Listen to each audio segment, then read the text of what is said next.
Fazer a vontade de Deus. Gênesis 1, de 9 a 13.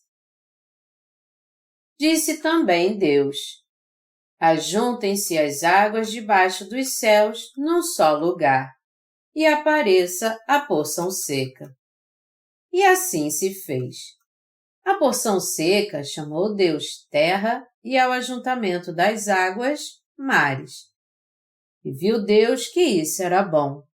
E disse: Produz a terra relva, ervas que deem semente e árvores frutíferas que deem fruto segundo a sua espécie, cuja semente esteja nele sobre a terra. E assim se fez. A terra, pois, produziu relva, ervas que davam semente segundo a sua espécie e árvores que davam fruto, cuja semente estava nele conforme a sua espécie. E viu Deus que isso era bom. Houve tarde e manhã, o terceiro dia.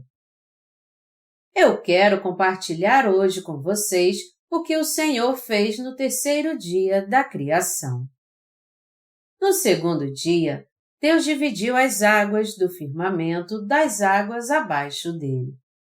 Mas mesmo depois disso, a superfície da terra ainda ficou coberta de água. Quando veio o terceiro dia, Deus disse: Ajuntem-se as águas que estão debaixo dos céus num só lugar, e apareça a porção seca. E assim aconteceu. Ele também disse: Ajuntem-se as águas debaixo dos céus num só lugar, e apareça a porção seca. E assim se fez. A porção seca chamou Deus terra, e ao ajuntamento das águas, mares. E viu Deus que isso era bom. E disse: Produz a terra relva, ervas que deem semente e árvores frutíferas que deem fruto segundo a sua espécie, cuja semente esteja nele sobre a terra. E isso também aconteceu como Deus ordenou. Deus também trabalhou com sua palavra no terceiro dia, e a Bíblia menciona 2 vezes que, ao ver tudo acabado, Deus disse que era bom. Deus ficou feliz quando viu a terra seca aparecer, e depois ele ficou feliz de novo ao ver a terra dando ervas, semente e árvores frutíferas. A superfície da terra estava coberta de água e o solo não podia ser visto. Mas mesmo quando a terra seca não aparecia, pois estava coberta de água, ainda assim ela parecia bonita, por mais desorganizada e suja que estivesse.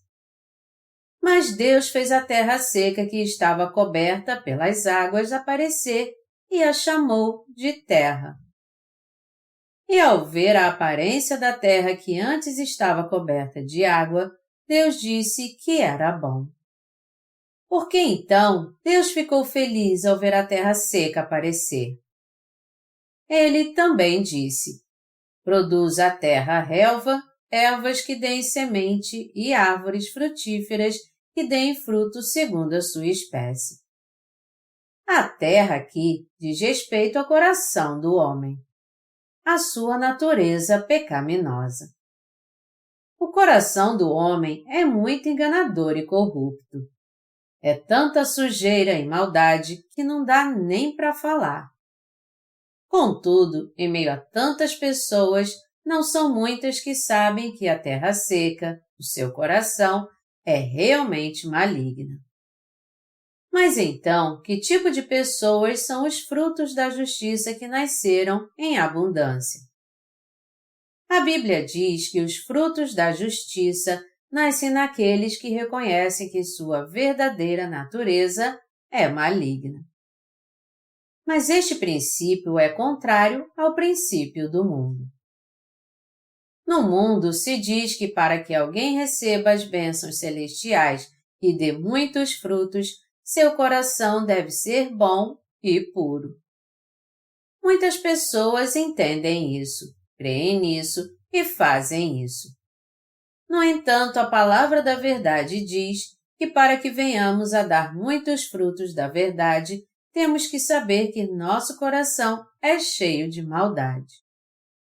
Nosso Senhor disse: porque de dentro do coração dos homens é que procedem os maus desígnios, a prostituição, os furtos, os homicídios, os adultérios, a avareza, as malícias, o dolo, a lascívia, a inveja, a blasfêmia, a soberba, a loucura. Ora, todos estes males vêm de dentro e contaminam o homem. Marcos 7, de 21 a 23. Aqueles que reconhecem que são pecaminosos assim, diz a Bíblia, é que serão salvos.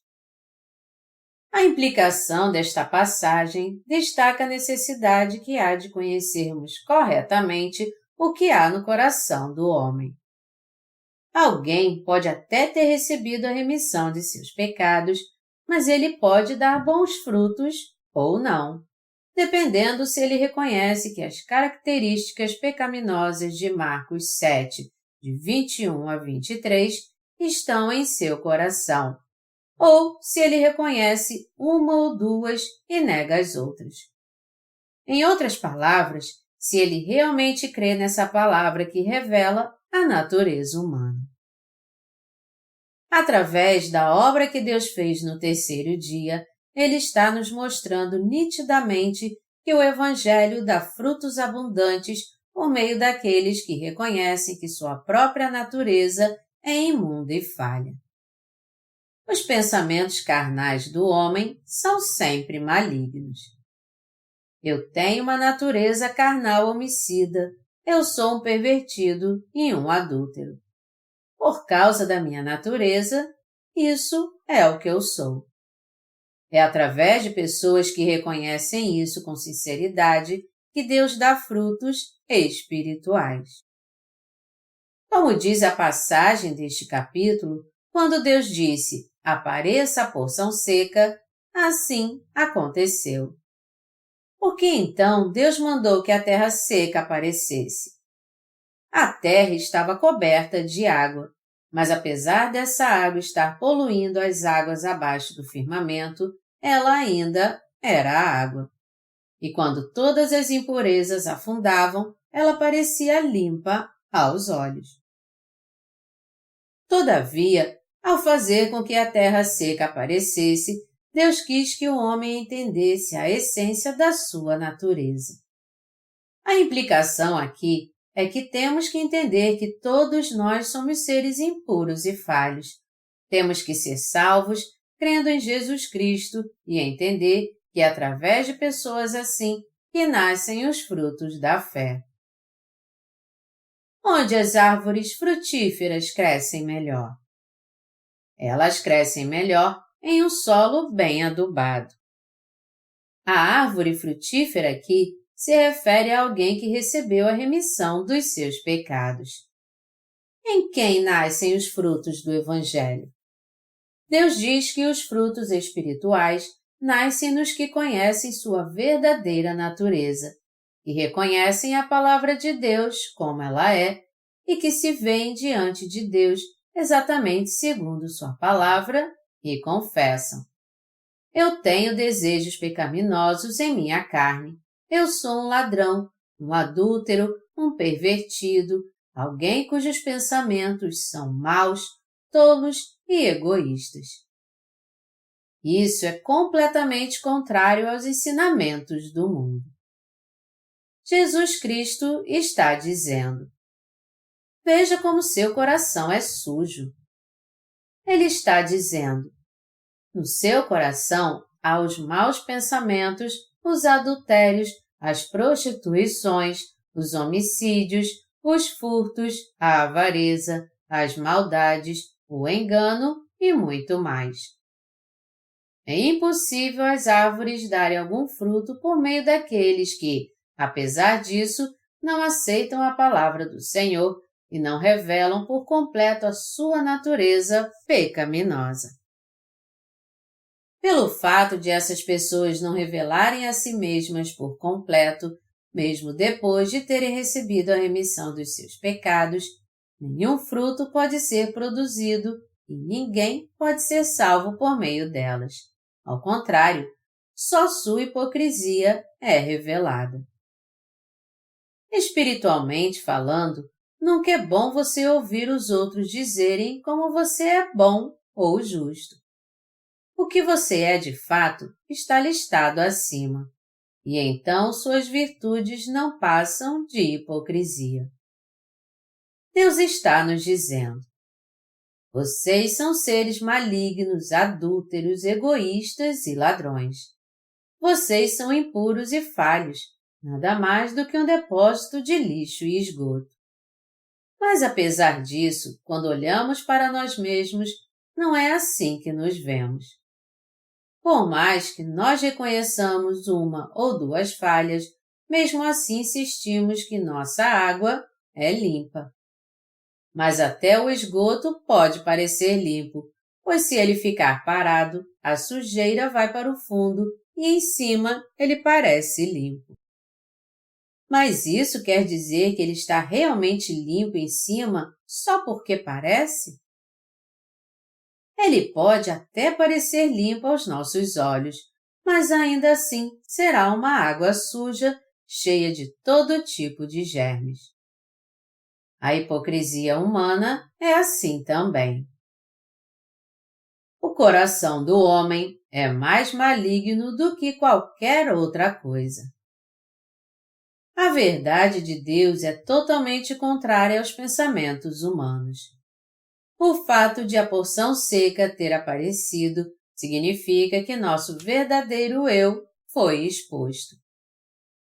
Deus está dizendo que Ele produzirá frutos do Evangelho através daqueles que, crendo na palavra de Deus, entendem e reconhecem honestamente o que são, dizendo: eu tenho em minha carne desejos homicidas, um coração cheio de adultério, roubo, fornicação, orgulho, inveja e falso testemunho.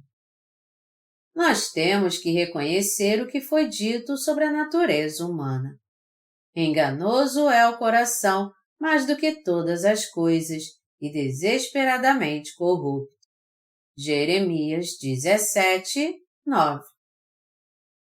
Mais uma vez, isso é totalmente contrário aos ensinamentos do mundo. Amados irmãos, vocês só podem se orgulhar do Evangelho e exaltar a Jesus Cristo se vocês conhecerem sua natureza má. Já que não existe nada de bom em vocês e nada do que vocês possam se orgulhar, vocês têm que pregar a Jesus Cristo e só se orgulharem dele. Fora do que Jesus Cristo fez, tudo mais é impuro e falho. E aqueles que sabem disso podem testificar a toda hora e em todo lugar. Jesus Cristo salvou até alguém como eu. Você também é o tipo de pessoa revelada em Marcos 7 e por isso tem que ser salvo. Meus amados irmãos, vocês creem que são realmente seres malignos como Deus disse? Vocês creem que todo ser humano é assim? Mas Deus fez com que pessoas como nós fossem os que dessem frutos do Espírito. Quem são aqueles, então, que não reconhecem sua maldade? São aqueles que escondem todo tipo de sujeira em seu coração, que fingem ser justos, vão à igreja no domingo com a Bíblia debaixo do braço e com um sorriso fingido, adoram com uma postura de santidade e fingem levar uma vida santa. Eles são os religiosos do mundo, que cultivam o fruto da hipocrisia. Amados irmãos, o ser humano pode levar uma vida santa e justa? É claro que não. Deus nos diz: vocês são seres caídos. Já que as pessoas amam e servem mais ao mundo do que a Deus, como é que elas podem viver em santidade? Mas muitos religiosos ensinam que é possível viver assim, e é por isso que todos eles são como sepulcros caiados. Foi assim que Jesus repreendeu os fariseus. Os cristãos religiosos são santos apenas quando vão à igreja, mas quando voltam para casa, sua maldade é totalmente revelada. É a verdadeira natureza do homem que é revelada quando ele comete transgressão, mas estes religiosos não têm nenhuma consciência disso. Deus trabalha somente através daqueles que reconhecem sua palavra. Nos dias de Noé, viu o Senhor que a maldade do homem se havia multiplicado na terra e que era continuamente mau todo o desígnio do seu coração. Gênesis 6, 5. E por isso Deus trouxe juízo às pessoas naqueles dias. Mas Noé achou graça aos olhos de Deus. É por isso que a Bíblia diz: porém Noé achou graça diante do Senhor. Eis a história de Noé. Noé era homem justo e íntegro entre os seus contemporâneos. Noé andava com Deus. Gênesis 6, de 8 a 9. Deus concedeu sua graça a Noé e o salvou. Mas ao homem maligno, cujos pensamentos eram maus, Deus ordenou que as ervas dessem sementes e as árvores o seu fruto segundo a sua espécie. Deus não trabalha na água, ou seja, neste mundo. Ele trabalha na terra seca. O fato de Deus ter feito a terra produzir frutos significa que ele trouxe remissão de pecados àqueles cujo seu próprio eu, a terra seca em outras palavras, foi revelado. E foi essas pessoas que ele levou a fazer a boa obra de servir ao Evangelho. Há muitas pessoas entre os cristãos que são justas em sua carne. Jesus Cristo é conhecido somente quando há virtude e santidade em alguém, não através de alguém que é justo em sua carne. Deus nunca se agrada deste último, ao contrário, ele o abomina. Todos nós temos que entender que a santidade do homem é contrária a Deus. Algumas pessoas dizem que quando eu sou gentil, eu sou realmente gentil, mas quando eu sou duro, eu sou realmente duro. Mas que virtude há em mim para que eu finja ser justo? Amados irmãos, é entre aqueles que foram salvos do pecado, através daqueles que reconhecem sua maldade, isto é, aqueles que creem na palavra de Deus exatamente como ela é, que a glória de Deus é revelada.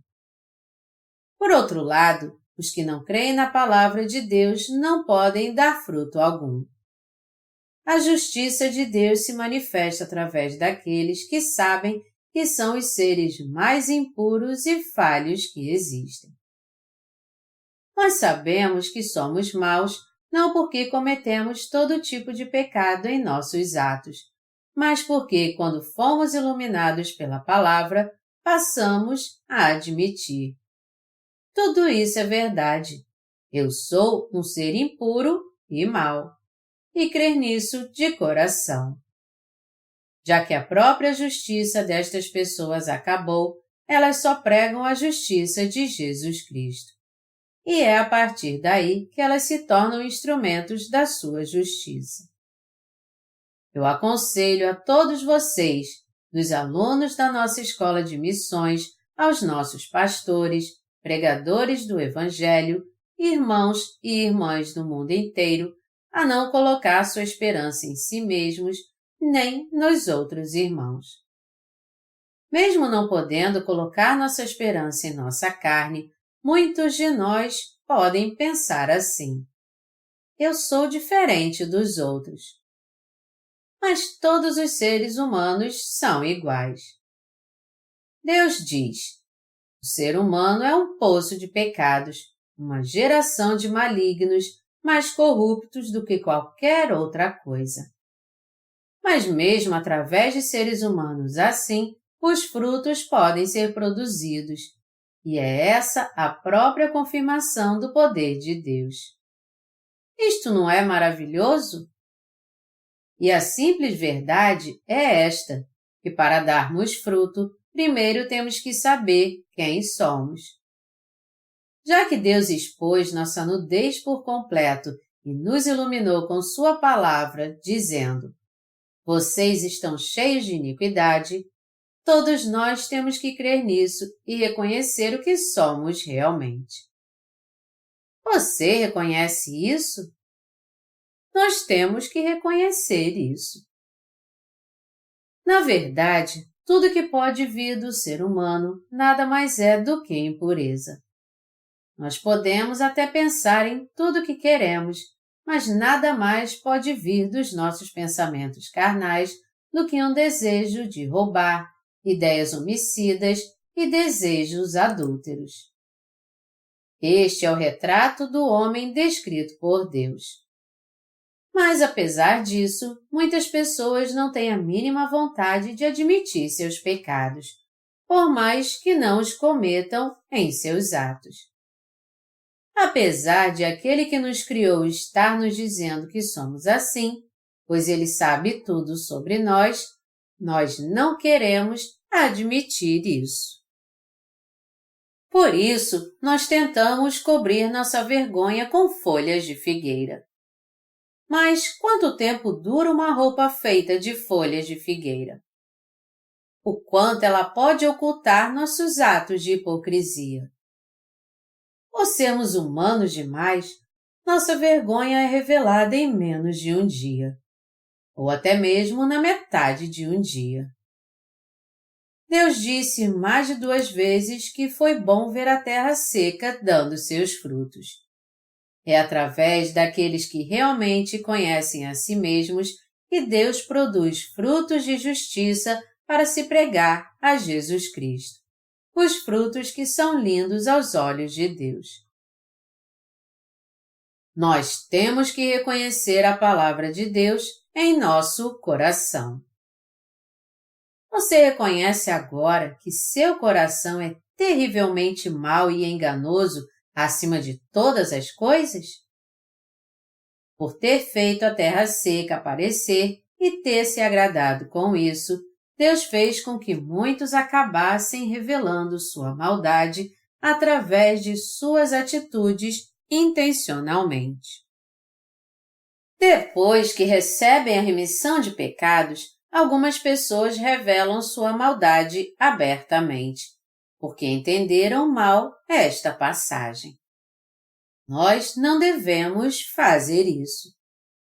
Esta passagem não nos diz que nós temos que mostrar nossa natureza pecaminosa em nossas atitudes, mas sim que devemos reconhecê-la diante da palavra.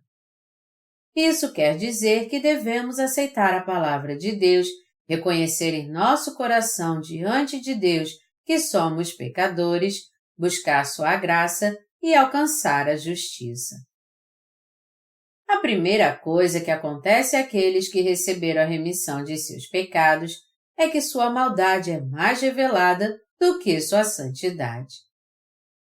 Eu já ouvi que casais que raramente brigavam antes de nascer de novo acabam brigando muito mais depois de receber a remissão de pecados. Eles pensam assim depois que recebem a remissão de pecados. Por que eu sou assim? Será que eu recebi a remissão dos meus pecados? Será que isso é tudo que eu vou me tornar? Mas não se preocupe com sua salvação se você realmente crê no Evangelho da Água e do Espírito. Isso é Deus revelando a terra seca na sua vida diária, pois você, em sua natureza, ainda não reconheceu totalmente sua palavra. Quando reconhecemos a palavra, os frutos da justiça nascem.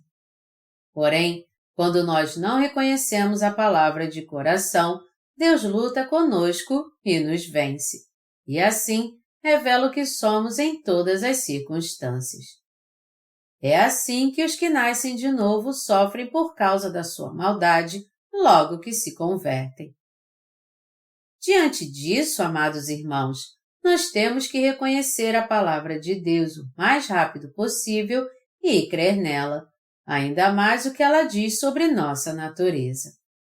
Aí então, poderemos viver realmente na luz da palavra de Deus, ter orgulho do Evangelho e viver com Ele e com Deus. Nós devemos conhecer a verdadeira substância do homem. Mas algumas pessoas não a conhecem e por isso, mesmo após ouvirem o Evangelho, tentam levar uma vida justa. Mas quando veem que isso é impossível, elas acabam desistindo da sua fé na justiça de Deus. Ninguém pode ter uma vida de fé assim. Nós primeiro temos que entender quem somos de fato através da palavra. Você pode entender isso agora? Você reconhece o que você é realmente, como está revelado na palavra? O meu conselho é que você reconheça a si mesmo enquanto leva sua vida de fé. No que diz respeito a mim, eu sou exatamente como é revelado na palavra de Deus.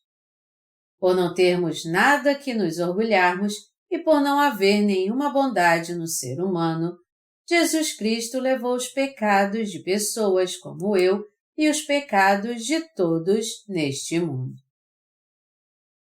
E eu me tornei um homem justo porque eu criei em Jesus Cristo, como Ele é, revelado na palavra de Deus. O Espírito Santo em mim testifica que somente a palavra de Deus é verdadeira. Foi assim que eu me tornei um instrumento da justiça de Deus e que a anuncia. Se eu não tivesse a palavra de Jesus Cristo, eu não teria outra escolha senão viver como um homem corrompido desde as minhas entranhas e que cheiraria mal. Todavia, aqueles que se opõem a Deus procuram não expor suas características imundas e buscam escondê-las quanto mais puderem, mesmo que isso os torne hipócritas. Melhor dizendo, todos querem esconder suas culpas e imperfeições diante de Deus. Entretanto, quando nós procuramos reconhecer e expor a maldade que há em nosso coração, nosso propósito é conhecer e entender o dom da verdadeira remissão dos nossos pecados. É por isso que nossa maldade tem que ser revelada cada vez mais, a fim de que recebamos a verdadeira remissão dos nossos pecados. Na verdade, a maldade que todos têm em si não é algo que pode ser entendida sozinha. Contudo, aqueles cuja maldade não é exposta diante de Deus não podem receber a remissão de pecados que o Senhor nos oferece como um dom. No capítulo 8 de João, há o relato de uma mulher que foi apanhada no próprio ato de adultério e cujos pecados foram perdoados por Jesus Cristo. Entre aquela mulher e as muitas pessoas que a acusavam, qual delas foi abençoada e recebeu a remissão de pecados? Aqueles que pegaram pedras e estavam prontos para jogar nela, Jesus disse: Aquele que dentre vós está sem pecado, seja o primeiro a lhe atirar uma pedra. Na verdade, era isso que Jesus estava dizendo.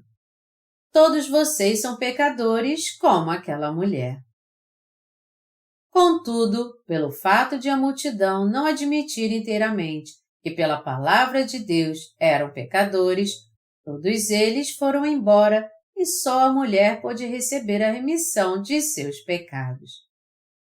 Isso significa que aqueles cuja maldade não é revelada perante Deus não podem ser abençoados e receber de Deus a remissão de pecados que Ele oferece. Todos podem expor sua maldade e se mostrar como realmente são diante de Deus. Quando Pedro encontrou o Senhor pela primeira vez, ele também confessou: Senhor, retira-te de mim, porque sou pecador. Lucas 5, 8. Mas ainda existem muitas pessoas que estão totalmente enganadas quanto ao que realmente são.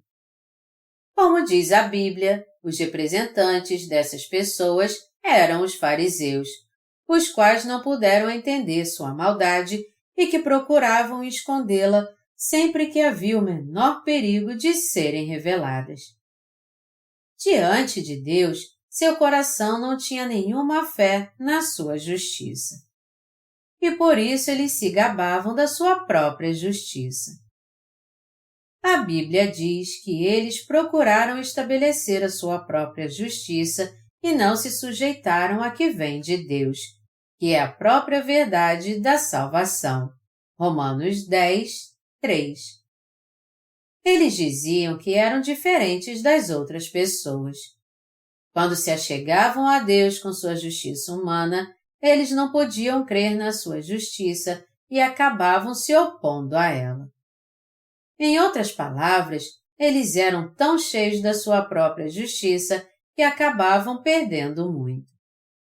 E já que eram incapazes de crer na justiça de Deus, fracassaram na sua vida de fé e não puderam ser salvos. Até hoje os religiosos deste mundo se gabam da sua própria justiça e exaltam a si mesmos ao invés de exaltarem a justiça de Deus.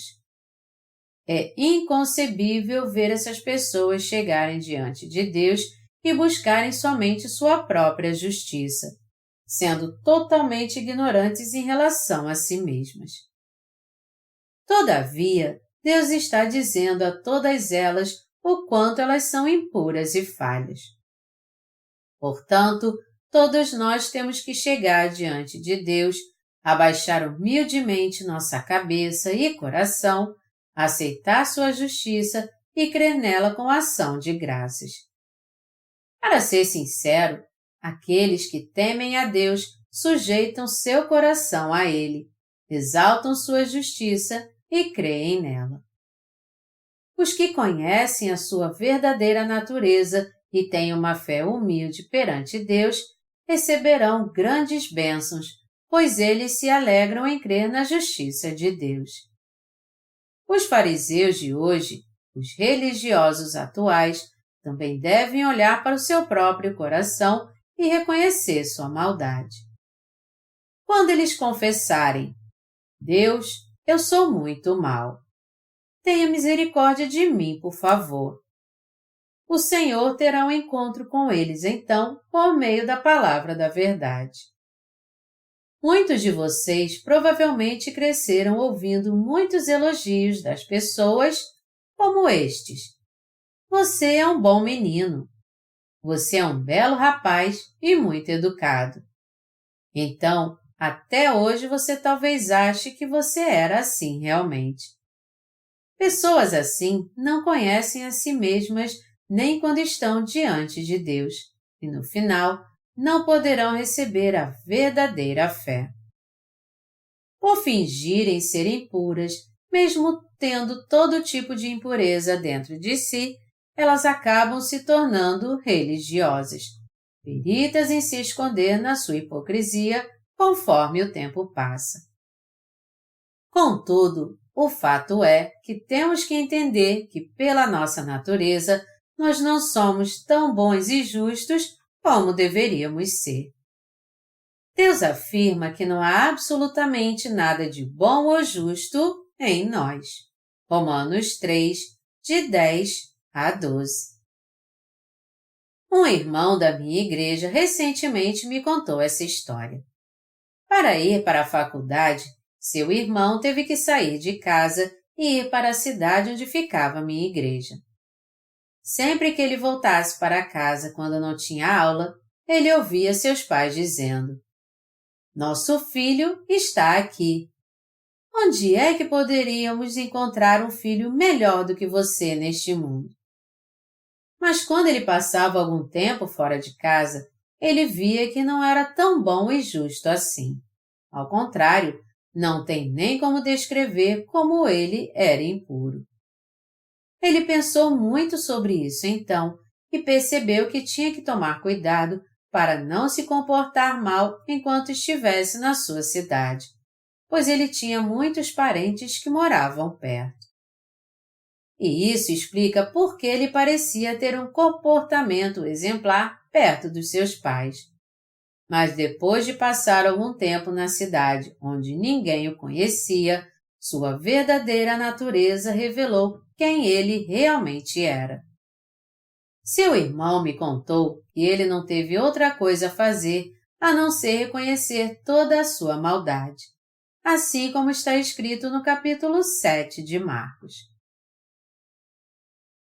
Todos nós pensamos que somos justos em circunstâncias favoráveis, mas quando elas mudam, por exemplo, quando nos mudamos para outra cidade e vivemos totalmente por nossa conta, sem ninguém interferir, aí é que nossa verdadeira natureza é revelada e passamos a entender como somos maus e impuros. Entretanto, o mais maravilhoso é que quando Deus revela a maldade de alguém, ele começa a trabalhar em seu coração. Quando um agricultor planta sementes no seu campo, ele não faz isso de qualquer jeito. Ele primeiro prepara o campo, retira as pedras, ara a terra e só depois planta as sementes. Deus também trabalha dessa maneira. Em outras palavras, quando a maldade do nosso coração é revelada, é que Deus começa a trabalhar.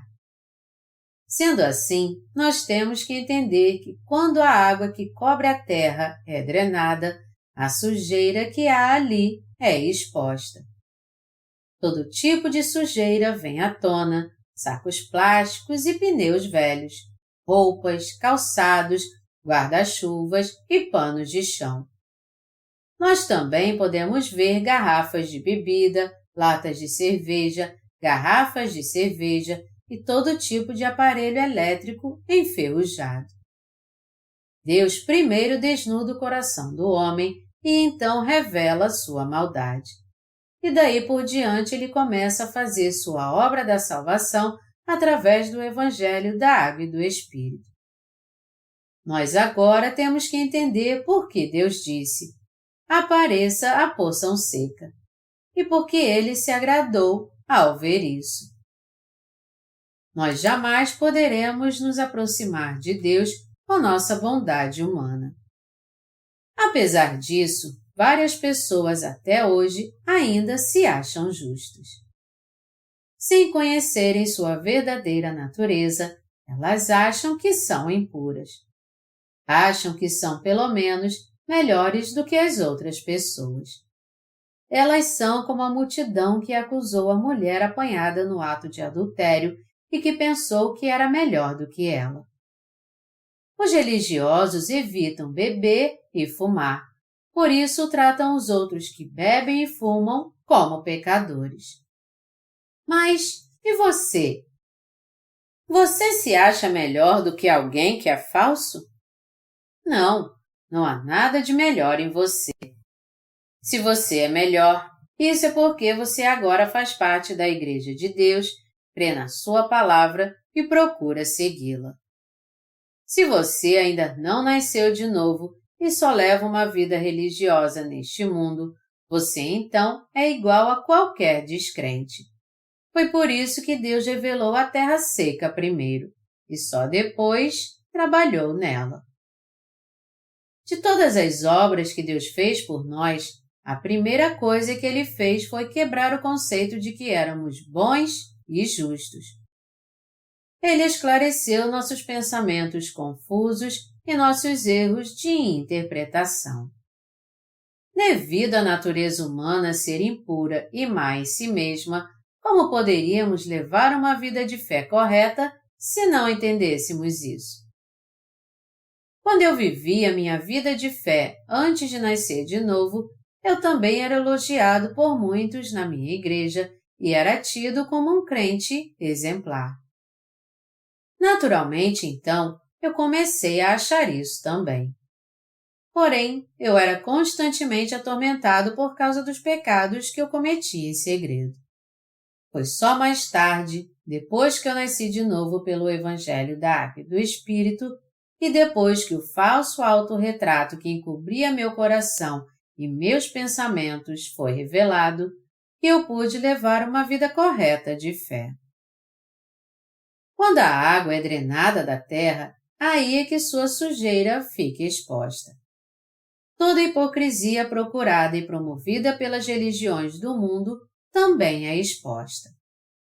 Portanto, quando nós rejeitamos nossa falsa justiça e nossa falsa santidade, daí por diante que Deus trabalha na nossa vida, com Sua palavra, e faz com que demos frutos para a salvação. E se de fato quisermos dar frutos através da justiça de Deus, nós temos que confiar na palavra do Senhor antes de confiar em nós mesmos, pois nossa verdadeira natureza é suja e falha. Melhor dizendo, ao invés de pregarmos nossa própria justiça, quando nós pregarmos a justiça de Jesus Cristo e vivermos crendo na justiça de Deus, os frutos da salvação nascerão em nosso coração então. Amados irmãos, quando comparamos nossa justiça com a justiça de Deus, nós temos que entender que somos muito mais impuros e malignos. E por não haver nada de correto em nós, por sermos cheios de todo tipo de impureza, é completamente indispensável termos este Evangelho da Água e do Espírito que nos concede a perfeita justiça de Deus. Nós temos que crer e dar valor à justiça de Deus. Você concorda com isso agora? Se fôssemos limpos por natureza, Jesus Cristo não precisaria nos ajudar com o Evangelho da Água e do Espírito. Quanto mais percebemos que nossa verdadeira natureza é impura e maligna, menos podemos deixar de exaltar a justiça de Jesus Cristo perante Deus. Foi por isso que Deus ordenou que a terra seca aparecesse. A terra seca tinha que ser exposta. Mas muitos de vocês ainda não têm sua terra seca exposta. A terra seca tem que aparecer totalmente. Mas isso não significa que você tem que cometer muitas maldades deliberadamente. Por outro lado, isso significa que você tem que deixar de lado os seus pensamentos humanistas que te fazem pensar que você é justo, e, ao contrário, crer na justiça de Deus manifestada por Ele através do Evangelho da Água e do Espírito.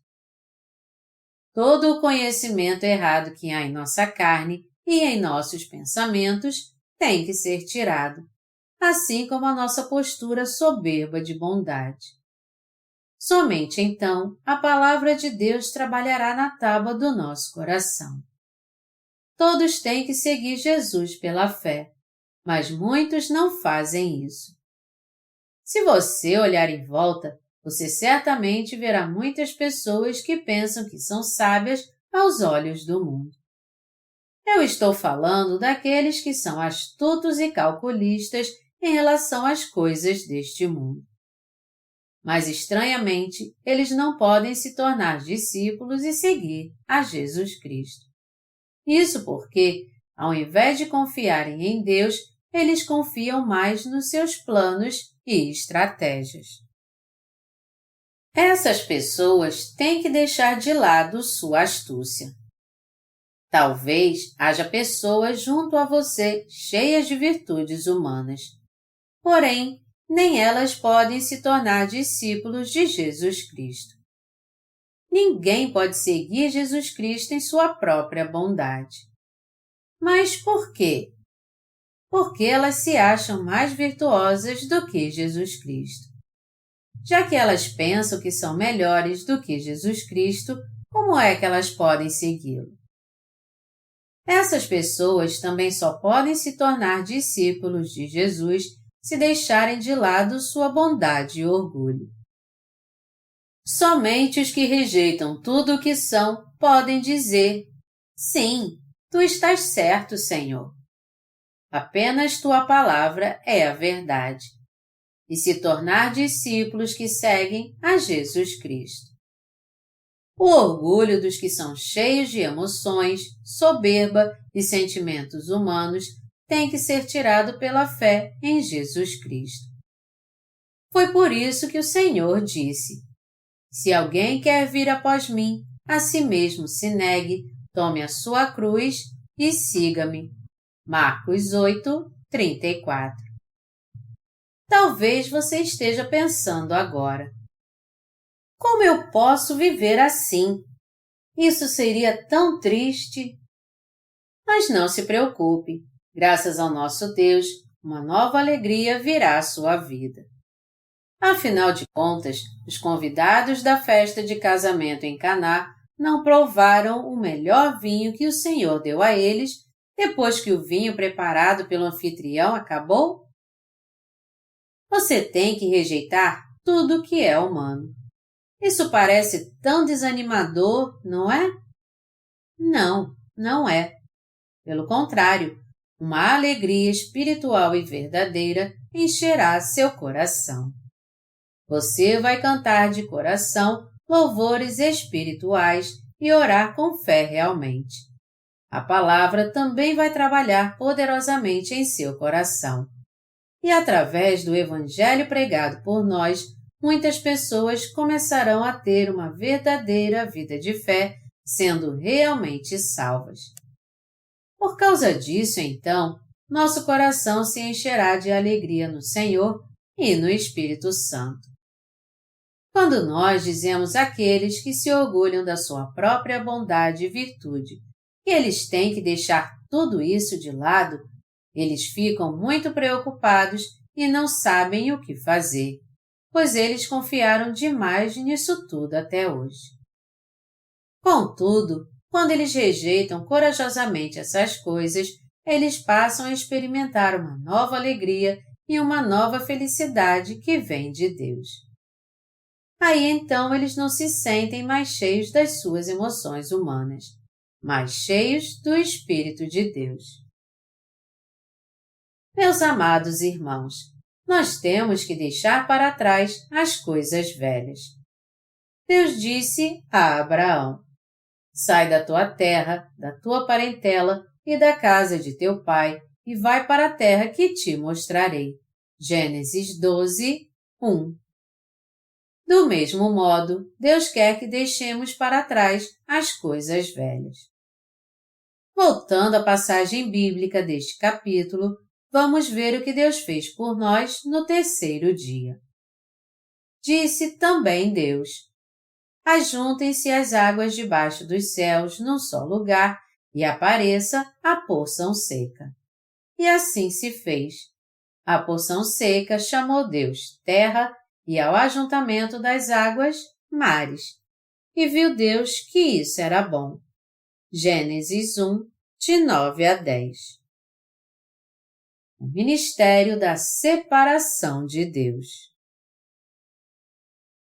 Deus continuou a separar as coisas no terceiro dia também. Neste dia, ele separou a terra seca das águas e fez com que a terra aparecesse, juntando toda a água abaixo dos céus em um só lugar. Ele separou a terra seca das águas. Melhor dizendo, Deus fez com que nosso coração e pensamentos fossem separados. Antes do terceiro dia chegar, a terra estava completamente coberta pelas águas. A terra e as águas estavam juntas. Isso quer dizer que no coração daqueles onde ainda não existe uma ordem espiritual definida, apesar de terem nascido de novo, o desejo de servir a Deus e a si mesmos estão misturados. Sendo assim, se alguém levar uma vida de fé desse jeito, ele acabará inseguro, às vezes vivendo para si mesmo e outras vezes para Deus. E há muitas pessoas que vivem sua vida inteira assim. Entretanto, no coração dessas pessoas, Deus separou a terra seca das águas, a terra do mar. Sua vida pertence a mim ou a você mesmo e ao mundo? O que Deus quer é que nós sejamos bem sinceros ao responder essa pergunta. Em outras palavras, o que Ele quer é que nós separemos duas razões nossas que estão misturadas. Ele não quer que amemos nossa carne e o mundo. Mesmo entre nós que recebemos a remissão de pecados, há muitos que vivem assim, com seu propósito de vida misturado em seu coração. É por isso que muitas pessoas, apesar de terem recebido a remissão dos seus pecados, fingem viver para Deus enquanto desfrutam as coisas deste mundo, buscando satisfazer a ambos.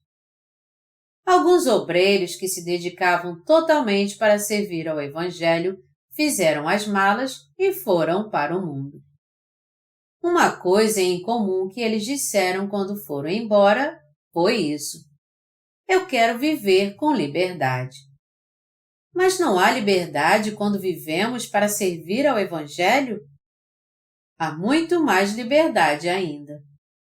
O amor por si mesmo em seu coração está misturado com o amor de Deus, e por isso eles acabaram encontrando a morte espiritual. Há muitos entre os nascidos de novo que vivem balançando entre o espírito e a carne, e ainda se conformam dizendo que estão vivendo para Deus. Deus não aprova pessoas como essas e quer simplesmente separar o que é carnal do que é espiritual, assim como Ele separou a terra das águas do mar. Deus quer fazer uma divisão bem clara no nosso coração e pensamentos confusos. Deus separou de um modo bem claro a carne como carne, o espírito como espírito, a obra de Deus como a obra de Deus e a obra do homem como a obra do homem.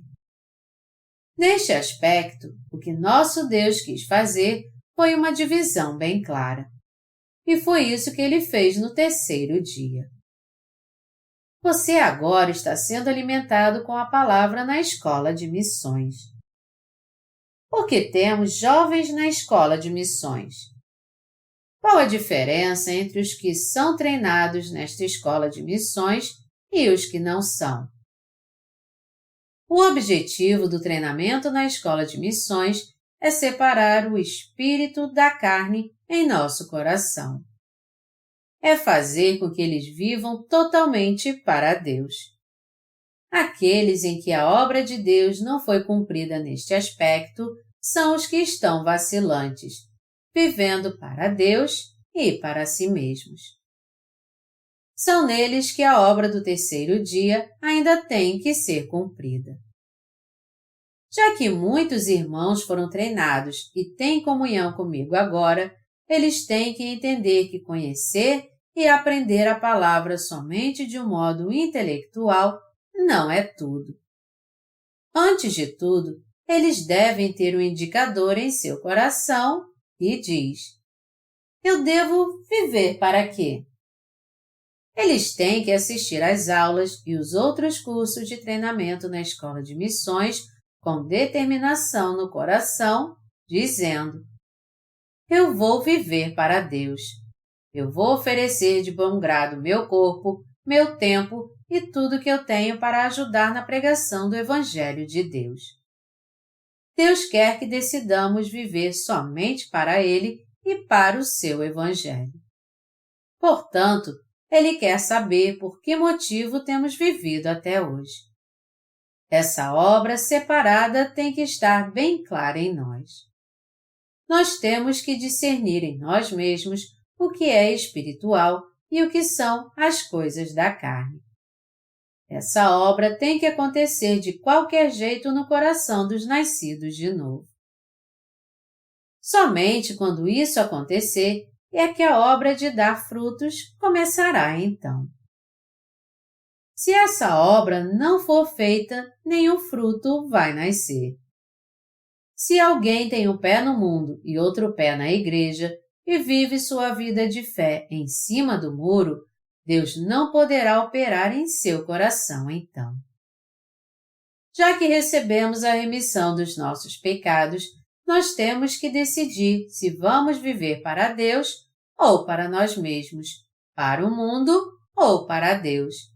Nós temos que escolher um ou outro. Mas a escolha a ser feita é muito clara. Os justos não devem viver para o mundo. Limpe as impurezas da sua fé com a graça de Deus. A Bíblia diz: "E assim, se alguém está em Cristo, é nova criatura. As coisas antigas já passaram, eis que se fizeram novas." 2 Coríntios 5:17.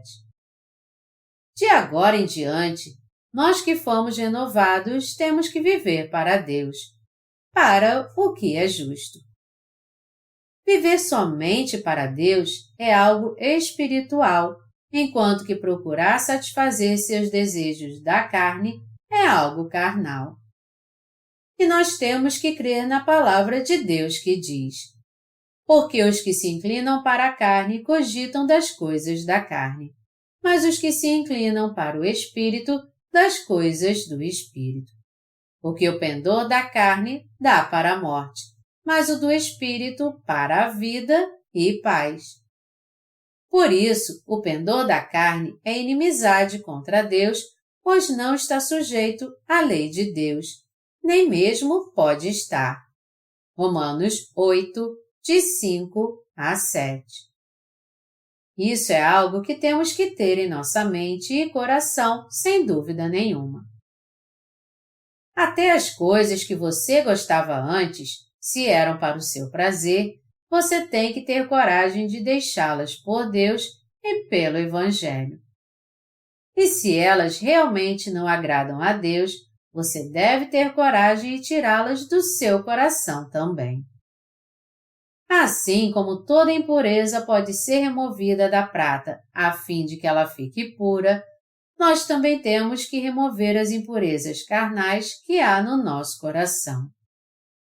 Você tem que discernir e separar de modo bem claro no seu coração o que é certo e tomar a seguinte decisão: Senhor, eu quero mesmo viver para Ti. Eu vou dedicar toda a minha vida a Ti por amor ao Evangelho. Eu não vou me entregar ao mundo e suas vaidades. Amados irmãos, nós podemos muito bem passar o resto de nossas vidas aproveitando as coisas deste mundo. Mas Deus se alegraria se nós vivêssemos assim ou se vivêssemos totalmente para Ele. Como deveríamos viver para agradar a Deus? Melhor dizendo, o que é certo aos olhos de Deus. Aos olhos de Deus, o certo é viver para Ele, para o Evangelho e para que todas as almas perdidas recebam a remissão dos seus pecados, temendo e seguindo a Ele. Deus também começou sua obra em cada um de vocês no terceiro dia. Mas que tipo de obra Ele começou no terceiro dia? Ele disse: "Que a terra que estava submersa venha à tona agora e apareça." A terra seca então apareceu e Deus fez a separação das águas. Ele separou o amor do mundo do amor de Deus, e o que é espiritual do que é carnal. Nós temos que fazer muitas coisas diferentes para pregar o Evangelho. E se isso é importante para o Evangelho, não temos que nos preocupar com o que vai acontecer conosco então. Nós estamos dispostos a fazer tudo o que agrada a Deus. Nós estamos dispostos a pagar o preço que for. Se nós de fato amamos este Evangelho e a Deus, temos que pagar o preço que isso requer. Por amor a Deus, em outras palavras, temos que estar dispostos a abrir mão de tudo, por mais valioso que seja. Amados irmãos, vocês não estão frequentando essa escola de missões à toa. Provavelmente, alguns de vocês tenham se matriculado aqui sem nenhum propósito específico. Mas Deus certamente está trabalhando no seu coração. Ele está separando o que é espiritual dos seus desejos carnais, fazendo com que vocês tenham objetivos espirituais em sua vida. Ao longo do tempo de treinamento na escola de missões, o espírito e a carne têm que ser nitidamente separados em seu coração. E a obra de tirar todos estes desejos carnais de vocês tem que ser realizada. Portanto, todos nós temos que orar fervorosamente para que isso aconteça. Nós temos que temer a Deus em nossa vida. Nós, os nascidos de novo, podemos até não conhecer tudo na Bíblia, mas temos que viver o resto da nossa vida totalmente para Deus e para o Evangelho. Um dos hinos que cantamos diz o seguinte: oferecendo nosso corpo e nossos bens, vamos pregar este Evangelho. Se nós realmente amamos a Deus e o Evangelho, nada mais justo do que oferecermos não somente nosso corpo, mas também nossos bens. Nós temos que oferecer tudo o que temos a este Evangelho para Deus e para a expansão do seu reino. Se nós não tivermos nosso coração totalmente nisso, não poderemos servir a Deus, nem sua obra, que separou as águas da terra, poderá ser conhecida. Nós devemos viver para o mundo ou para nós mesmos? Ou devemos viver para Deus? É certo ou errado viver para Deus? O que é certo? Viver totalmente para Deus ou para desfrutar das coisas do mundo? O que é certo para os nascidos de novo é viver inteiramente para Deus. Até mesmo quando o leão persegue um coelho, ele não consegue pegá-lo até que ele fique totalmente cansado. Quando pregamos um prego na parede, ele não fica firme se nós não batermos bem forte. Portanto, até mesmo a menor das tarefas requer todo o nosso esforço e atenção para realizá-la. E quanto à obra de Deus, aí é que nós temos que dedicar ainda mais nosso coração, nossas forças, nossa vontade e dedicação para realizá-la. Se a palavra de Deus diz que uma coisa está certa, devemos então temê-la e fazer conforme ela diz. Meus amados irmãos, Deus não diz que devemos viver de qualquer maneira depois que recebemos a remissão de pecados, já que não somos mais pecadores. Ao contrário, Ele nos diz que a partir deste momento nós devemos realmente prosseguir para o alvo. Filipenses 3:14. Devemos rejeitar a lei de Deus? Não, não devemos rejeitá-la. Foi por meio desta lei que Deus nos ensinou sobre os nossos pecados e nos levou a Cristo para que recebêssemos a remissão dos nossos pecados. A Bíblia diz que agora que nós recebemos a remissão dos nossos pecados, o certo é que temamos a palavra de Deus e, conforme ela nos orienta, amemos a Deus e vivamos inteiramente para Ele. Nós não devemos receber a palavra de Deus e tê-la apenas como um exercício intelectual. Temos que crer na palavra de Deus de coração. E temos que decidir com sinceridade de coração viver para Deus e para o seu Evangelho. O certo é que vivamos agora para pregar o Evangelho. Todos nós temos que tomar uma decisão e dizer: de agora em diante, eu vou viver para a justiça de Deus. Ter um coração assim é totalmente imprescindível. Amados irmãos, ao longo da nossa vida de fé, que é mais curta do que um sonho noturno, o que nós devemos fazer para viver corretamente. O certo é vivermos para o Evangelho e para Deus. O mais correto é nós vivermos para o Senhor, a fim de que as outras almas recebam a remissão de seus pecados. Os justos não podem simplesmente viver do jeito que quiserem.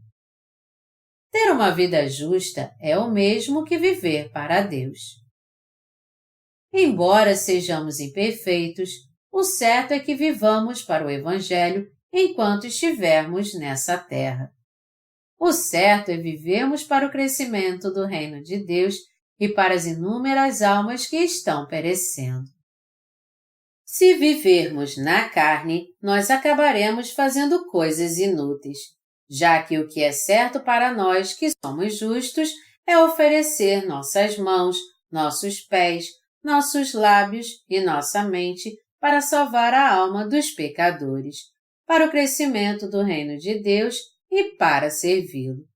E também é certo usarmos tudo que nós temos para o Senhor. As pessoas que vivem assim são aquelas que, como Daniel, decidiram servir a Deus. Você é um obreiro de Deus. O povo de Deus tem que viver totalmente para Ele, não importa o que eles estejam passando. Muitos acham muito dar o dízimo. E apesar de darem apenas 10% da sua renda, o fazem com má vontade, achando isso muito. Para os servos de Deus que não são apenas os 10%, mas tudo. O certo é que os servos de Deus deem tudo. Em outras palavras, sua vida deve ser para o Senhor. A vontade do Senhor deve ser nada mais do que a sua vontade, e seu propósito nada mais do que seu propósito também. O povo de Deus é assim. Só porque nós damos o dízimo, servimos um pouco na igreja e participamos da adoração, isso não quer dizer que temos uma vida de fé e que oferecemos toda a nossa vida ao Evangelho. Mas o que quer que façamos, devemos fazer para o Evangelho. Isso é uma vida de fé. Não é apenas dizer, esse tempo é para mim. Esse tempo é para meu trabalho. Esse tempo é para minha vida. E o resto é para o Senhor. A vida familiar, no trabalho, na escola, tudo isso deve ser vivido para o Senhor. Você pode até dizer, o que eu vou fazer para viver então? Se eu só servir ao Senhor, quem vai cuidar da minha família? Não se preocupem, amados irmãos. Se nós apenas servirmos ao Senhor, Ele assumirá toda a responsabilidade e cuidará de nós. Nosso Senhor disse, ninguém pode servir a 2 senhores, porque ou há de aborrecer-se de um e amar ao outro, ou se devotará a um e desprezará ao outro. Não podeis servir a Deus e às riquezas. Mateus 6, 24. E ele continuou dizendo, portanto, não vos inquieteis, dizendo, e comeremos, e beberemos, ou com que nos vestiremos? Porque os gentios é que procuram todas estas coisas. Pois vosso Pai Celeste sabe que necessitais de todas elas. Buscai, pois, em primeiro lugar o seu reino e a sua justiça, e todas estas coisas vos serão acrescentadas. Mateus 6, de 31 a 33. Nós cremos nessa palavra e não temos preocupação alguma com nossas necessidades, pois nós somos mais preciosos do que as aves do céu. Foi isso que Deus fez no 3º dia. A terra e os mares tinham que ser separados. O espírito e a carne também têm que ser separados no nosso coração. Se ainda existe algum desejo carnal lutando em nosso coração, a obra da separação tem que ser feita nele.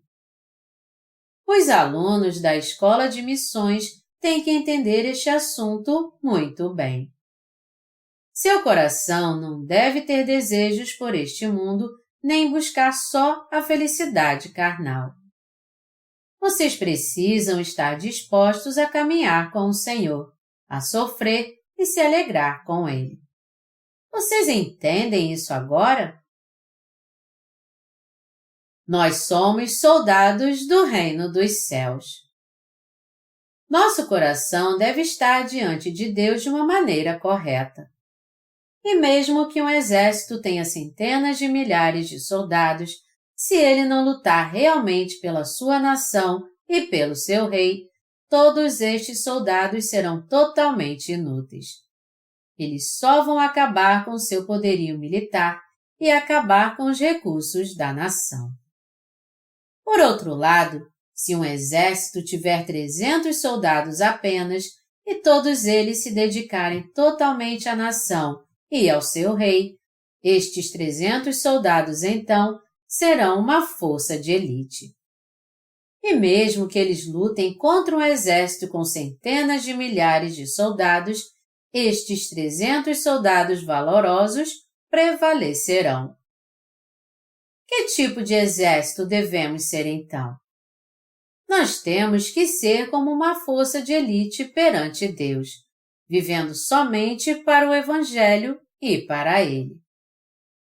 Deixe-me contar uma pequena história agora, só para fazer uma ilustração. Há muito tempo atrás, havia 2 países. Um era o país dos simplórios, o outro era o país dos espertos. No país dos simplórios, todos eram lerdos, desde o rei até o povo. No país dos espertos, ao contrário, o rei era inteligente e o povo muito astuto. Um dia, as 2 nações entraram em guerra. Quando o rei do país dos espertos ordenou avançar, seus soldados não avançaram e disseram: Sua Majestade, não devemos avançar agora. Seria melhor esperarmos mais um pouco e depois então avançarmos. Mas o rei da nação sombria ordenou novamente: Avançar! Ao ouvir isso, os soldados foram para o campo de batalha sem se importar se morreriam ou não. O país dos simplórios venceu a guerra. Mas como foi que ele venceu? Ele venceu porque seus soldados fizeram o que o seu rei ordenou sem insistir naquilo que eles queriam. Em outras palavras, os soldados deram sua vida pelo seu rei e pelo seu país, mesmo não estando preparados. O país dos espertos poderia muito bem ter dizimado o país dos simplórios e vencido a guerra, já que todos eram mais inteligentes, mas ao invés disso, seu rei foi subjugado e seu exército aniquilado. E mesmo os soldados do país dos simplórios não tendo sabedoria, eles obedeceram ao seu rei. E o rei pôde vencer a guerra só por causa dos seus soldados que eram totalmente dedicados a ele. Nós somos soldados e estamos numa guerra espiritual. Ao lutarmos essa guerra, se colocarmos nosso coração no Senhor e dissermos: Senhor, eu vou viver só para Ti, com certeza nós a venceremos então. Por outro lado, aqueles que não têm seu coração no Senhor perderão todas as guerras que lutarem, por mais que lutem uma centena delas. Como nosso coração deve agir então? Nosso coração deve estar totalmente determinado a viver para o Senhor. Por que viemos para a escola de missões? Nós viemos para ser bons pregadores? Nós viemos para aprender os segredos do sucesso ministerial? Nós não viemos para a escola de missões por causa disso. Nós não viemos para a escola de missões para receber um dom especial, isto é, essas coisas como dom de línguas ou dom de profecia. Para que, então, nós viemos para a escola de missões? Nós não viemos para viver para o Senhor? Na verdade, nós viemos para viver para o Senhor, sim. E já que decidimos em nosso coração viver para Deus, Ele permitirá isso e nos dará tudo o que precisamos. Não foi para sermos como Caim, um perito em assuntos carnais, que viemos para a escola de missões. Para que então temos que viver? Embora sejamos simples como Abel, nossa vida deve ser vivida inteiramente para Deus, tendo essa certeza em nosso coração, obedecendo a tudo que Ele mandar e unindo nosso coração ao dele, dizendo sempre sim. Nosso coração tem que estar em Deus, tem que estar ao seu lado. Deus precisa daqueles cujo coração está ao seu lado. Foi para vivermos com Ele que viemos para a escola de missões. É por isso que nós estamos sendo treinados aqui. Amados irmãos, agora que vocês ouviram a palavra, qual vocês acham que foi o motivo de termos vindo para a escola de missões? Este motivo não mudou um pouco? Vocês receberam a remissão de pecados e vieram para a escola de missões por causa de Deus, para anunciar o Evangelho às outras almas e fazer a obra de expandir o reino de Deus.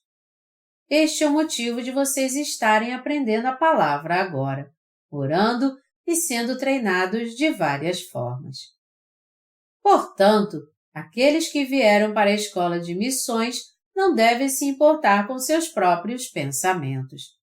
É aqui na escola de missões que nossos pensamentos desaparecem. Quem pensa muito por si mesmo ou só se preocupa com seus assuntos pessoais e particulares não tem qualificação para ser soldado de Deus. E apesar de sermos imperfeitos em nossa carne, e já que nos alistamos no exército, quando nosso Senhor, que é nosso verdadeiro Rei, ordenar avancem, nós temos que estar preparados para avançar sem questionar e obedecer de todo o coração ao que o Senhor está nos ordenando. Nosso Senhor nos chamou a todos para fazer de nós seus obreiros.